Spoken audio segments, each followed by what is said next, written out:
दोस्तों welcome to Asif online solution में आप सभी का स्वागत है। चैनल को लाइक कीजिए, शेयर कीजिए, सब्सक्राइब कीजिए। अगर आपको वीडियो अच्छी लगती है तो चैनल को आगे बढ़ाइए।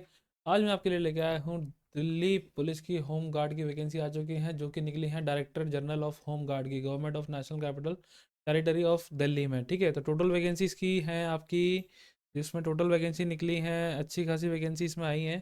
ठीक है, तो इसकी जो आवेदन की स्टार्टिंग डेट है वो है 24 जनवरी 2024, और जो लास्ट डेट इसकी है 13 फरवरी 2024। ठीक है, तो जिसका जो लिंक है जिस पे आपको ये फॉर्म भरना है, वो इसका ये लिंक दिया गया है DGHGenrollment.in। इस वेबसाइट पर आपको जाना है और अपना फॉर्म भरना है। तो फॉर्म कैसे भरना है, क्या क्या चीज़ की ज़रूरत पड़ेगी, ये सारी चीज़ मैं आपको आज बताने वाला हूँ। ठीक है, तो ये वैकेंसी आज ही लाइव हुई है, और इसमें जो मांगा गया है 30 वर्ष तक 1600 मीटर की आपकी जो आयु है, 30 वर्ष तक है तो 1600 मीटर आपको 6 मिनट में लगानी पड़ेगी।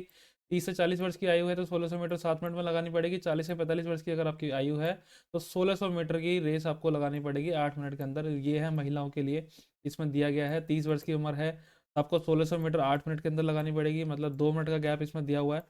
ठीक है, अगर 30 से 40 वर्ष की महिला है तो आपको 9 मिनट में लगानी पड़ेगी, और 40 से 45 वर्ष की महिला है तो आपको 10 मिनट के अंदर आपको लगानी पड़ेगी। तो आवेदन शुल्क जो रखा गया है दोस्तों, वो 100 रुपये रखा गया है, इसका 100 रुपये इसका चार्ज रहेगा। ठीक है, और इसमें एक बार भुगतान किया गया आवेदन शुल्क किसी भी परिस्थिति में वापस नहीं किया जाएगा, ये नोट कर लेना। अगर आपने फॉर्म भर दिया है, पेमेंट कर दिया, तो पेमेंट जो है आपकी रिवर्स नहीं आएगी। ठीक है, तो इसमें अच्छी खासी इसमें वैकेंसीज आई हैं, तो किसी भी एज के लिए डिपेंडेबल नहीं है कि भाई लिमिटेड सीट्स हैं या फिर इसमें आपको एज क्राइटेरिया दिया गया, ऐसा कुछ इसमें नहीं है। अच्छी खासी इसमें वैकेंसी निकाली गई है। एक चीज़ में ध्यान रखना दोस्तों, इसमें जो है आपको सिटीजन आप इंडिया के होने चाहिए, और रेसिडेंस आपका प्रूफ दिल्ली का ही होनी चाहिए। केवल दिल्ली वालों के लिए ही ये वैकेंसी है। या तो आपके पास वैलिड पासपोर्ट हो दिल्ली का, या election commission photo ID card हो, मतलब वोटर आईडी कार्ड। ठीक है, current and valid valid ration card हो, राशन कार्ड होना चाहिए या तो आपके नाम पे या फिर आपके घर वालों के नाम पे। ठीक है, वैलिड ड्राइविंग लाइसेंस होना चाहिए दिल्ली का। अगर आपके पास इन तीनों में से कोई भी डॉक्यूमेंट नहीं है तो आपके पास ड्राइविंग लाइसेंस होना चाहिए। अगर आपके पास ये भी नहीं है तो दिल्ली अटेस्टेड पासबुक और पब्लिक सेक्टर, किसी भी पब्लिक सेक्टर बैंक का आपके पास पासबुक होना चाहिए दिल्ली एड्रेस का। ठीक है, certificate issued by computed authority, government authority of revenue department GNCT। तो अगर इन पांचों में से आपके पास कोई भी डॉक्यूमेंट नहीं है तो रेवेन्यू डिपार्टमेंट का आपके पास सर्टिफिकेट होना चाहिए, जैसे कि आपका डोमिसाइल हो या कास्ट सर्टिफिकेट हो, या आपके पास दिल्ली का होना चाहिए। ठीक है, एज की जो इसमें रखी गई है 20 से 45 साल की इसमें एज रखी गई है। एजुकेशन क्वालिफिकेशन जो मांगी है इसमें दोस्तों, वो आपकी मांगी है 12th पास। आप 12th पास होने चाहिए, या फिर एक्स सर्विसमैन होने चाहिए, या फिर एक्स CAPF पर्सनल 10th पास होने चाहिए। ठीक है, तो हाइट जो इसमें रखी गई है दोस्तों, मिनिमम रखी गई है 165 centimetre for male and 152 centimetre for female. और दौड़ का मैंने आपको बता दिया था। ठीक है, और जो इसमें रिजर्वेशन दिया हुआ है दोस्तों, इसमें यह दिया हुआ है कि 2 ईयर्स तक 15%, 7.5%, 27% reservation for schedule caste and schedule tribe and other backward class.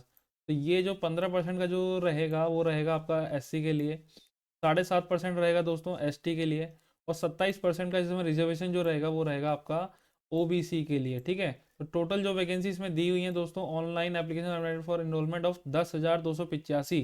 तो टोटल जो वैकेंसी है इसमें तो दोस्तों 10,285 वैकेंसी है। इसमें खाली आपको क्या करना है, केवल दौड़ मारनी है। इसमें एग्जाम वगैरह कुछ नहीं है, मेरिट वगैरह लगेगी और आपकी दौड़ लगेगी। दौड़ के बाद आपका जो है चयन हो जाएगा। तो फॉर्म कैसे भरना है, तो चलते हैं वेबसाइट पर। इस वेबसाइट पर हम क्लिक कर लेंगे। क्लिक करते ही ये वेबसाइट हमारी खुल जाएगी। तो यहाँ पे हमें सबसे पहले क्या करना है, ठीक है, तो अप्लाई ऑनलाइन पे हम क्लिक करेंगे। अप्लाई ऑनलाइन पे क्लिक करने के लिए करने के बाद हमें सबसे पहले ये वाला इंटरफेस दिखाई देगा। तो यहाँ पे अपना डालना है सारी डिटेल दोस्तों। ये ध्यान रखना, आपको सारी डिटेल जो फिल करनी है ना इसमें, वो फिल करनी है अपनी 10th की मार्कशीट के अकॉर्डिंग। जो 10th की मार्कशीट में आपकी डिटेल दी गई है, क्योंकि बहुत से लोगों को क्या होता है कि 10th की मार्कशीट में आपका डाटा कुछ होता है और आधार कार्ड में आपने कुछ करवाया होता है, तो वो आधार कार्ड वाला नहीं चलेगा इसमें, 10th वाला चलेगा। जो 10th की मार्कशीट में आपका दिया हुआ है डाटा, नाम, पापा का नाम, डेट ऑफ बर्थ, वो 10th मार्कशीट वाला ही इसमें डालना है। ठीक है, आधार कार्ड वाला नहीं डालना। अगर आधार कार्ड में गलत है तो वो आप सही करवा लीजिए। तो इसमें एप्लीकेशन नेम डालना है आपको, नाम अपना। ठीक है, फुल नेम डालना है। जैसे फुल नेम मेरा आसिफ अली है तो आसिफ अली डालूंगा यहाँ पे। आपका जो जो नाम है वो आप यहाँ डालिएगा। ईमेल आईडी आपको डाल देनी है जो रेगुलर बेसिस पे आप यूज़ करते हैं। उसके बाद डालना है आपको फादर नेम। ठीक है, फादर नेम डालने के बाद आपको कैटेगरी डालनी है अपनी, जनरल, OBC, SC, जिस कैटेगरी से आप बिलोंग करते हैं। ध्यान रखना दोस्तों इस चीज़ का, आपके पास ना सर्टिफिकेट भी होना चाहिए। अगर आपके पास सर्टिफिकेट नहीं है तो आपकी वैकेंसी भरने का कोई फायदा नहीं होगा। अदरवाइज अगर सर्टिफिकेट आपके पास नहीं है तो इसे जनरल में डालिएगा। ठीक है, अगर आपके पास अभी भी टाइम है, क्योंकि 13 फरवरी लास्ट डेट है, आज है 24, क्योंकि इसमें टोटली 10 और 6 16 और 17 18 20 दिन दिए हुए हैं। अगर आप अर्जेंट में कास्ट सर्टिफिकेट बनवा सकते हैं तो बनवा लीजिए, उसके बाद ही फॉर्म को अप्लाई कीजिएगा। ठीक है। जेंडर हम यहाँ डाल देते हैं मेल फीमेल, जो जो जेंडर आपका है। हाइट डाल देते हैं, हाइट इसमें जितनी मांगी गई है 165 इसमें मांगी गई है मेल के लिए, तो मेरी 170 है, तो इसमें जो 70 आपकी सेंटीमीटर पर अपने चूज़ कर लेना, ये कितनी बैठती है जी टेप लेके। उसके बाद मोबाइल नंबर आपने डाल देना जो रेगुलर बेस में यूज़ करते हैं, और एक मोबाइल नंबर आपको डालना है अपना या फादर का किसी का। ठीक है। उसके बाद डालना है आपको अपना आधार नंबर यहाँ पर। आधार नंबर डालने के बाद सेकंड ऑप्शन है इसमें एक्स सर्विसमैन। ठीक है। एक्स सर्विसमैन है तो यस करिए, अदरवाइज से नो करिए। उसके बाद x central arm police force अगर आप हैं तो यस करिए, अदरवाइज से नो करिए। डेट ऑफ बर्थ डालनी है आपको 10th मार्क्सशीट के अकॉर्डिंग, जो डेट ऑफ बर्थ आपकी है। ठीक है। वो डेट ऑफ बर्थ आपको यहाँ फिल कर देनी है। उसके बाद नीचे आएंगे, नीचे डालना है आपको अपना एड्रेस, जो एड्रेस आपके आधार कार्ड में दिया हुआ है दिल्ली का एड्रेस, या फिर आपके पास जो वोटर आईडी कार्ड है या राशन कार्ड है जो भी आपका है दिल्ली प्रूफ के लिए, तो वो आपको यहाँ पे फिल कर देना है दिल्ली वाला एड्रेस। ठीक है। यहाँ पे आपको अपनी सिटी चूज़ कर लेनी है, पिन कोड आपको अपना डाल देना 110096 है, 92 है, 91 है, और स्टेट सेलेक्ट कर लेनी है दिल्ली। तो केवल दिल्ली वालों के लिए ही वैकेंसी है दोस्तों, ये ध्यान रखना, बाहर वालों के लिए वैकेंसी नहीं है। ठीक है। तो इसमें डॉक्यूमेंट जो मांगे गए थे वो मैंने आपको बता दिए थे, एक बार दोबारा डिस्क्राइब कर देता हूँ। वैलिड पासपोर्ट होना चाहिए, या फिर वोटर आईडी कार्ड आपके पास होना चाहिए, या फिर आपके पास राशन कार्ड होना चाहिए। ठीक है। या फिर आपके पास वैलिड ड्राइविंग लाइसेंस होना चाहिए, या फिर डली अटेस्टेड पासबुक होनी चाहिए किसी भी बैंक की, सरकारी बैंक की। ठीक है। जिस पे एड्रेस आपका दिल्ली का पड़ा हो, जो आधार कार्ड में आपका रजिस्टर्ड हो। या फिर इन पांचों में से कोई भी चीज़ आपके पास नहीं है तो छठी चीज़ आपके पास होनी चाहिए, certificate issue bye competent authority, government authority issued by revenue department. Revenue department से आप चाहे इनकम बनवा लीजिए, कास्ट बनवा लीजिए, डोमिसाइल बनवा लीजिए। मेरे ख्याल से डोमिसाइल और कास्ट इसमें चल जाएंगे, तो वो आपको यहाँ पे डाल देना, इनमें से जो भी आपके पास है तो वो आपको यहाँ पे टिक कर देना, उसका सर्टिफिकेट नंबर आपको यहाँ पे फिल कर देना। अगर डीएल है तो अपना डीएल नंबर डाल दें और सर्टिफिकेट नंबर डाल दें। ठीक है। ये हटा दो तो डीएल नंबर आपको डालना पड़ेगा। अगर ये भी नहीं है, आपके पास वोटर आईडी कार्ड है तो वोटर आईडी कार्ड टिक कर लें, यहाँ पे वो अपना वोटर आईडी कार्ड का नंबर डाल दें। उसके बाद डालेंगे हम यहाँ पे मैट्रिकुलेशन और इंटरमीडिएट, मतलब 10th और 12th की डिटेल। तो सब्जेक्ट ऑफ द एग्जामिनेशन यहाँ पे होगा आपका मैट्रिकुलेशन में मतलब हाई स्कूल। ठीक है। ऑल सब्जेक्ट्स रहेंगे। इंटरमीडिएट में आपका जो आपने साइंस ली थी साइंस डालना है, कॉमर्स ली थी कॉमर्स लाना है, या फिर आर्ट्स ली थी आपने तो आर्ट्स डाल देना है। ठीक है। यहाँ पर आर्ट्स डालने के बाद आपको बोर्ड डाल देना है, CBSE board, UP board, Bihar board. ठीक है। वो आपको यहाँ पे फिलअप कर देना है।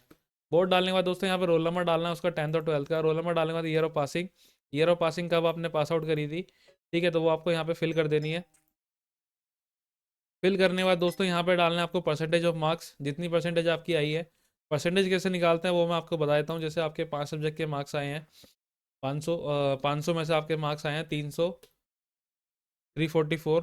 तो इसमें 5 से आपको जो 500 की परसेंटेज कैसे निकालनी है, 344 बाय डिवाइड 5 कर देंगे तो ये आपकी 68.8% आ जाएगी। ठीक है। क्योंकि आपके 500 में से मार्क्स हैं 5 सब्जेक्ट के, तो 5 से इसको डिवाइड कर देंगे तो इजीली आ जाएगी। सेकंड में जो सेकंड ऑप्शन है इसका परसेंटेज निकालने का, वो है 344 इंटू 5 डिवाइड बाई 100। ठीक है। ये सॉरी 344 डिवाइड बाय आपकी 5, यही ऑप्शन है इसमें 68.8 वाला। परसेंटेज डालने के बाद यहाँ पे आपको आएगा ऑप्शन प्रोफेशनल का। अगर आपने ग्रेजुएशन वगैरह कर रखी है, ग्रेजुएशन वगैरह आपने कर रखी है, पोस्ट ग्रेजुएशन कर रखी है, तो वो आप यहाँ पे डाल दें, अदरवाइज से ब्लैंक छोड़ दें, इसका कोई नीड नहीं है। क्योंकि आप देख सकते हैं यहाँ पे स्टार लगा हुआ है तो स्टार वाली चीज़ कंपलसरी है। ठीक है। उसके बाद नीचे आएंगे एनसीसी सर्टिफिकेट। ये दोस्तों चीज़ ध्यान रखना, अगर आपके पास एनसीसी सर्टिफिकेट है तो आपको प्रेफर दिया जाएगा। अगर आपके पास ए लेवल है, बी लेवल है, सी लेवल है, या तीनों आपके पास सर्टिफिकेट हैं तो आपको तीनों ऑप्शन यहाँ चूज़ कर लेना है। सर्टिफिकेट आपको यहाँ पे डाल देना है, सर्टिफिकेट ऑफ बेसिक और एडवांस कोर्स। तो आपने किस लेवल से किया था तो वो आपको यहाँ पे डाल देना है। ठीक है। नहीं किया था तो वो आपको हटा देना है यहाँ से। उसके बाद डालना है आपको होम गार्ड वॉलंटियर डिटेल्स। अगर आपने होम गार्ड में वॉलंटियर अगर आपने जॉब करी है तो आपको यस कर देंगे, अदरवाइज से नो कर देंगे। अगर आपने सिविल डिफेंस में जॉब करी हुई है इससे पहले तो आपको यस करना है। यस करने के बाद आपको उसकी डिटेल डालनी पड़ेगी, कब से कब तक आपने जॉब करी थी तो वो आपको यहाँ पे डालनी है। उसके बाद आपके पास प्रूफ भी होना चाहिए कि भैया आपने का उसमें जॉब करी थी। तो bonus marks will be awarded, तो मैंने बताया था आपको कि बोनस मार्क्स दिए जाएंगे। अगर आपने होम गार्ड में भी कर रखी तो इसमें भी आपको बोनस मार्क्स दिए जाएंगे जितनी आपने जॉब करी है। Who have 2 years and above experience, जो जिनका 2 साल से ज़्यादा का एक्सपीरियंस है ना, तो उनको बोनस मार्क्स भी दिया जाएगा। ठीक है। तो अभी हमने नहीं कर रखी है ना, जॉब कर रखी है ना, होम गार्ड में वॉलंटियर है, तो हमें कोई बोनस मार्क्स मिलेगा नहीं। ठीक है, तो नीचे आएंगे। नीचे आने के बाद दोस्तों यहाँ पे फोटो ऑफ कैंडिडेट 20 से 50 KB का आपको रखना है। यहाँ पे फोटो अपलोड करनी है अपनी पासपोर्ट साइज की। ठीक है, यहाँ पे आपको सिग्नेचर अपलोड कर देना है 10 से 50 KB के अंदर। यहाँ पे आना आपको अपलोड लेफ्ट हैंड थंब का, जो उल्टे हाथ का अंगूठा है ना, उसका आपको थंब इंप्रेशन लेना है वाइट पेपर पे, और वो आपको फोटो खींच के यहाँ पे अपलोड कर देना है। 10 से 50 KB इसका साइज रहेगा। प्रीव्यू ले लेंगे हम यहाँ पे। ठीक है, प्रीव्यू एक बार चेक कर लेते हैं हम। प्रीव्यू लेने के बाद आपको इसकी करनी है पेमेंट, जो कि रखी गई है 100 रुपीज़। ठीक है, 100 रुपीज़ रखने के बाद आपको ये एप्लीकेशन नंबर मिलेगा, और एप्लीकेशन नंबर मिलने के बाद आपको क्या करना है, डाउनलोड एप्लीकेशन फॉर्म पे क्लिक करना है।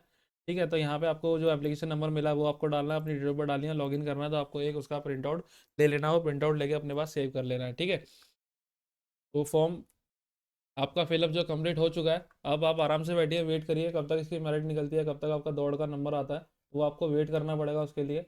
और कुछ अगर आपको कुछ जानना है तो मेरे चैनल पर बने रहिए। चैनल पर कमेंट बॉक्स में मुझे कमेंट करिए, और चैनल को लाइक कीजिए, शेयर कीजिए, सब्सक्राइब कीजिए।